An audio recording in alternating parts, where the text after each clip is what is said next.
We're good friends. We're doing it on a handshake. We've been working together for years. These are all things I hear from various business owners who are engaged in business relationships. I'm Mike Steger. I'm a trademark and copyright lawyer, and I'm going to tell you why you should get it in writing. I'm going to talk today about a recent copyright case that involves the famous glass artist, Jeff Chihuly, and a suit that was brought by one of his assistants. Chihuly has employed teams of assistants for years. I'm going to use employed in a general sense, not necessarily the specific legal employment sense.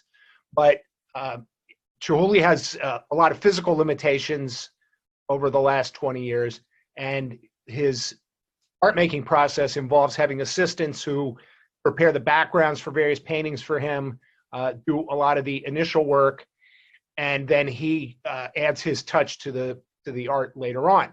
He was employing a bunch of assistants, including the plaintiff in this case, Michael Moy, for years. Eventually, one of the assistants was fired. Moy was a friend of the assistant, started getting less and less work, and eventually was not brought back to do any more work. And he brought a claim against Chihuly, claiming that Moy owned part of the copyright in 285 separate paintings or glassworks that Chihuly created. This case went on for a few years in federal court in Seattle, and last spring it was thrown out on a summary judgment motion. Two important things that the court found were, one, that Chihuly exercised control over the eventual artworks, so he should be the copyright owner, because one of the tests is who controls the design of the actual work. The second important factor was there was no evidence of any agreement between Chihuly and Moy that Moy would own part, all, or any of the copyright in these works.